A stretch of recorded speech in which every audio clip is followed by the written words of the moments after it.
नमस्कार दोस्तों, आप सभी को जय माता दी। आज मैं आपको बस्तर दशहरा के 2 महत्वपूर्ण रस्मों के बारे में बताऊँगा, भीतर रैनी और बाहर रैनी।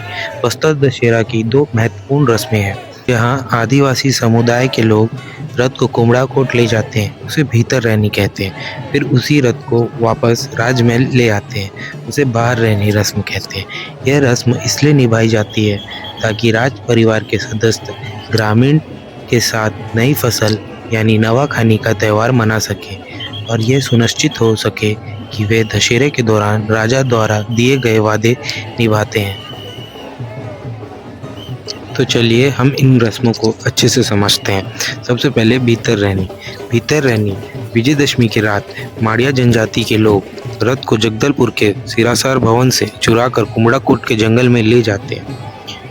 इस रस्म के पीछे ये मांग होती है कि राजा उनके साथ मिलकर नवाखानी खाए, नया फसल का त्यौहार मनाए उनके साथ। उसके बाद ही बाहर रहने का रस्म होगा और अगले दिन राज परिवार के सदस्य कुम्हड़ाकोट जाकर ग्रामीणों को मनाते हैं और उनके साथ नवाखानी का भोज करते हैं। यह रस्म तब समाप्त होता है जब ग्रामीणों खुशी खुशी भव्य जुलूस में रथ को वापस राजमहल ले आते हैं। ये रस्म को बाहर रैनी कहते हैं। इस रस्म के साथ ही रथ परिक्रमा का समापन होता है और बस्तर दशहरा का एक महत्वपूर्ण हिस्सा पूरा हो जाता है।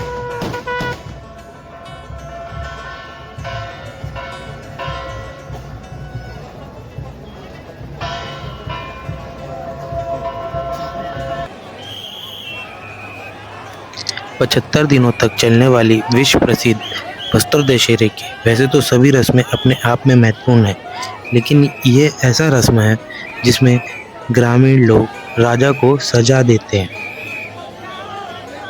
ये सजा होती है नवाखाई की। राजा को पूरी शान शौकत के साथ कुम्हड़ाकोट के जंगल बुलाया जाता है।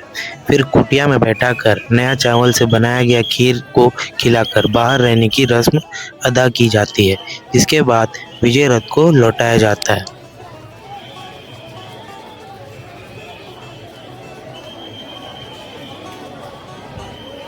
दरअसल देर रात ग्रामीण लोग महल के सामने से 8 चक्के वाला विजय रथ को चुराकर भीतर रहने की परंपरा निभाते हैं। इस रथ को कुम्हड़ाकोट गांव के जंगल में लेकर जाते हैं, जहां पेड़ों के नीचे रथ को छुपाकर रखा जाता है। राज परिवार को यह रथ लौटाने के लिए शर्त रखी गई जाती है। बस्तर राजा कमलचंद भंजदेव ने कहा कि ग्रामीणों ने मुझे सजा दी है कि मैं पूरी शान शौकत के साथ कुम्हड़ाकोट के जंगल आऊं और उनके साथ बैठकर नवाखाई खाऊं, फिर मुझे रथ लौटाएंगे।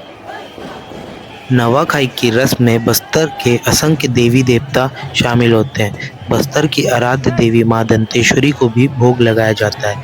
यह परंपरा सदियों से चली आ रही है। इस बार भी बस्तर रियासत के जमीनों से उपजाऊ चावल और देसी गाय के दूध से खीर बनाया गया है।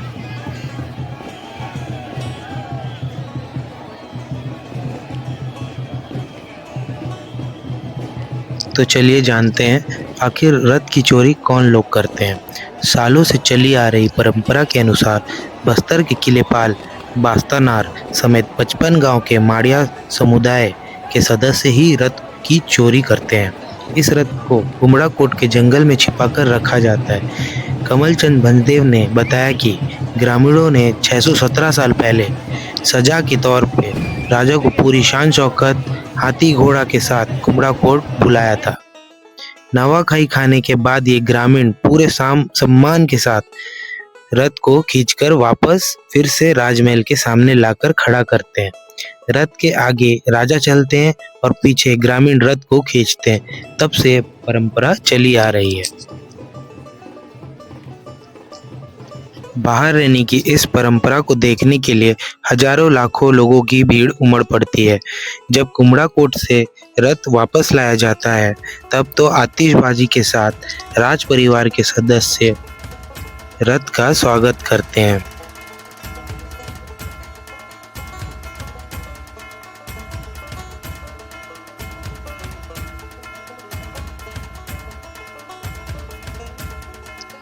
इस दौरान कई क्षत्रिय देवी देवताओं के देव विग्रह भी इस रस्म में शामिल हुआ करते हैं।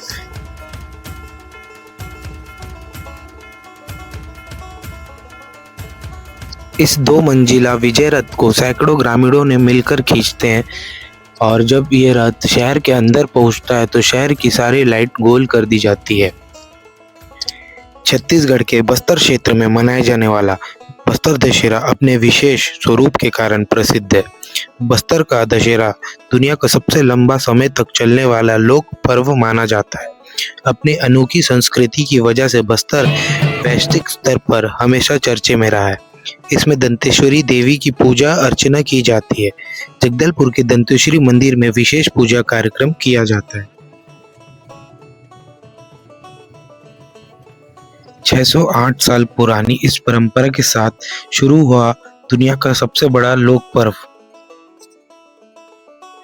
बस्तर अपनी अनोखी संस्कृति की वजह से वैश्विक स्तर पर हमेशा चर्चा में रहा है, जहां चींटी के अंडे की चटनी, भूल भुलैया वाले जंगल, सेल्फी, आदिवासी, यहाँ के लाल मिट्टी और नक्सलवाद के साथ ही बस्तर की दशहरा दुनिया के लिए चर्चा की विषय है। बस्तर दशहरा पर्व के अंतिम कड़ी दंतेश्वरी माई जी के छत्र तथा मावली माता की डोली की विदाई के पर्व। परंपरा के अनुसार बस्तर दशहरा में शामिल होने आए विभिन्न स्थानों के देवी देवताओं को कुटुंब यात्रा पूजा के विधान के बाद विदाई दी जाती है।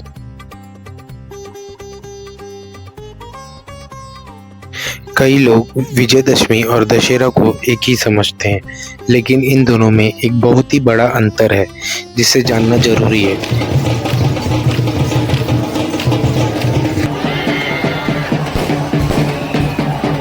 जहाँ एक माँ दुर्गा से जुड़ा हुआ है, वहीं दूसरा रावण के वध से जुड़ा हुआ होता है। हिंदू पंचांग के अनुसार अश्विन माह के शुक्ल पक्ष के दशमी तिथि पर विजयदशमी और दशहरा का पर्व मनाया जाता है। ये दोनों ही त्यौहार अधर्म पर धर्म की विजय का संदेश देते हैं। अगर आप भी विजयदशमी और दशहरे का पर्व को एक ही समझते हैं तो आज हम आपको इस दोनों पर्वों के बीच का अंतर बताने जा रहे हैं। अश्विन माह के शुक्ल पक्ष के दशमी तिथि पर दशहरे का पर्व मनाया जाता है। यह वो दिन है जब भगवान राम ने रावण का वध किया था और अधर्म पर धर्म की स्थापना की थी। हर साल इस दिन पर देश भर में मेले लगते हैं और रावण की पुतला बनाकर उसकी दहन किया जाता है, जिसे हम सभी रावण दहन के रूप में जानते हैं। साथ ही लोग इस दिन पर लोग अपनी अंदर की रावण रूपी बुराइयों का दहन करने का भी संकल्प लेते हैं। यह पर्व इस बात का भी संकेत है कि चाहे बुराई कितनी भी शक्तिशाली क्यों ना हो, वो कभी अच्छाई से नहीं जीत सकती। अब समझते हैं विजयदशमी का महत्व। हर साल अश्विन माह के शुक्ल पक्ष में आने वाली दशमी तिथि पर ही विजयदशमी का भी पर्व मनाया जाता है। इस दिन को माँ दुर्गा के महिषासुर नामक दैत्य पर विजय के रूप में मनाया जाता है। यह त्यौहार शारदीय नवरात्र के समापन पर प्रतीक भी है। मार्कंडेय पुराण में वर्णन कथा के अनुसार देवी दुर्गा ने शुल्क प्रतिपादा तक महिषासुर सिद्ध किया था। बस्तर दशहरा महान शक्ति का प्रतीक है। यह पर्व रावण वध पर आधारित न होकर मुख्य रूप से स्थानीय देवी दंतेश्वरी अन्य स्थानीय देवताओं का पूजा और सम्मान का प्रतीक है। ये देवी सर्वोच्च शक्ति और बस्तर के आदिवासी जीवन संस्कृति पर पहचान करवाता है।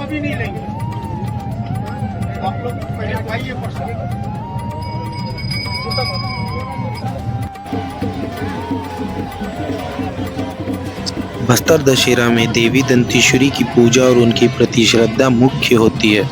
देवी को बस्तर के आराध्य देवी और शक्ति का प्रतीक माना जाता है।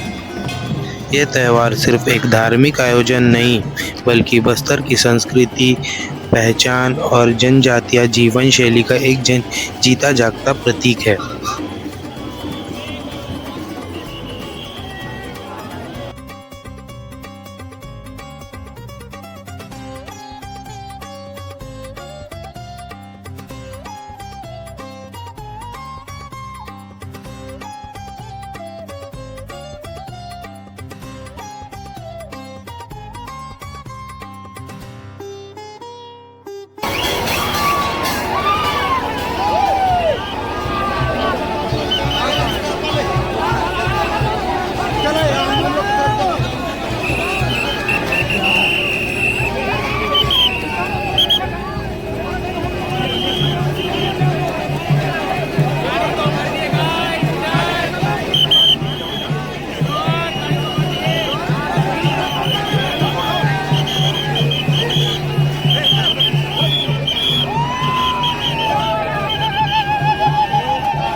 पाठ यात्रा से लेकर मावली माता की डोली की विदाई तक पूजा विधान की 15 प्रमुख रस्में होंगी।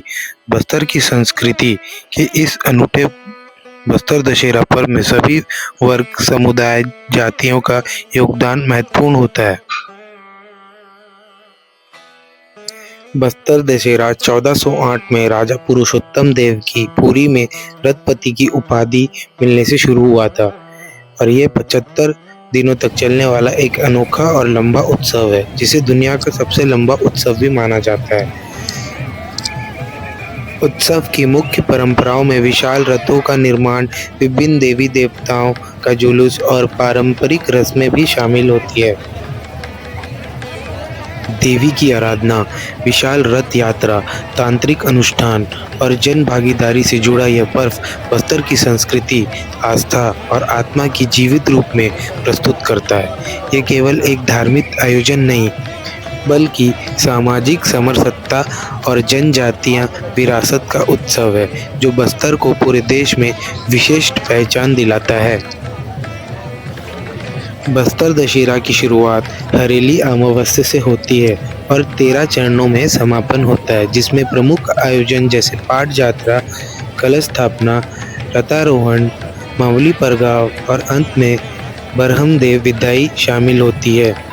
हर चरण में स्थानीय देवताओं, जनजाति पुजारियों, मांझी चालकी और परगनाओं की विशेष भूमिका होती है। बस्तर दशहरा देखने एक बार जरूर आएं, क्योंकि ये दुनिया का सबसे लंबा 75 दिनों तक चलने वाला अनोखा त्यौहार है, जो 13वीं शताब्दी से मनाया जा रहा है। यह त्यौहार राम और रावण से जुड़ा नहीं, बल्कि यहाँ मां दंतेश्वरी की पूजा और स्थानीय आदिवासी संस्कृति की केंद्र है। इस दौरान यहाँ कई अनोखी रस्में निभाई जाती है, जिनमें से एक मावली परगाव भी है, जहाँ दंतेवाड़ा से मां मावली देवी की डोली को जगदलपुर लाया जाता है।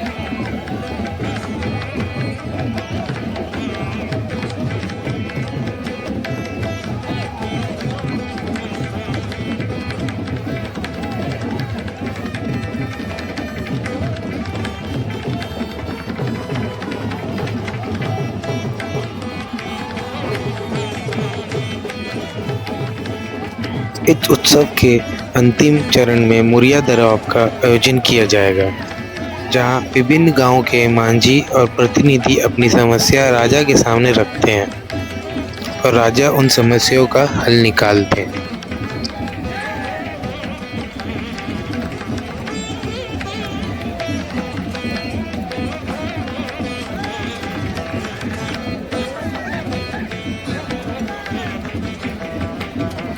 तो चलिए जानते हैं बस्तर दशहरा मनाते कैसे हैं। इसे शिव शक्ति की आराधना माना जाता है। पूजा अर्चना इसलिए की जाती है ताकि सभी देवी देवता बस्तर दशहरा में उपस्थित हो सकें। बस्तर दशहरा के पूरे कार्यक्रम में जोड़े की पूजा की जाती है। गांव के लोग हल्दी खेलते हैं, जैसे बेटा बेटी की विदाई होती है, वैसे ही गांव के लोग रास्ता रोकते हैं।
कर रहे हो आप? अरे क्या कर रहे हो आप? अरे क्या हुआ? क्या कर रहे हो सर? अरे ढकेल रहे हैं। अरे रोकना नहीं, ढकेल रहे हैं सर। हम तो पीछे ही है, देख रहे हो? अरे ऐसा ढकेलना सर को समझ क्या कर रहे हैं? मैं हूँ। अरे ढकेल रहे हैं सर।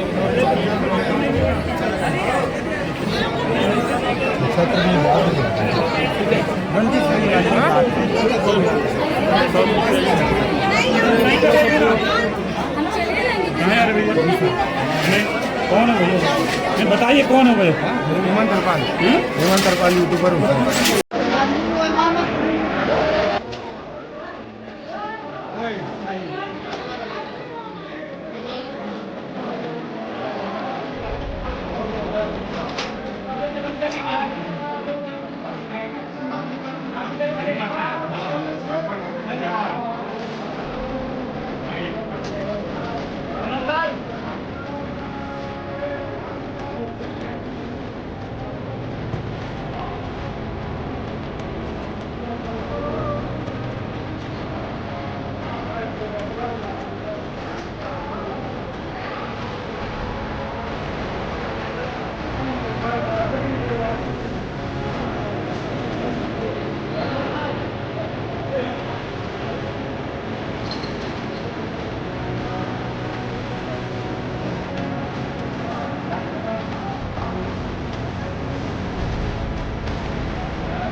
लीजिए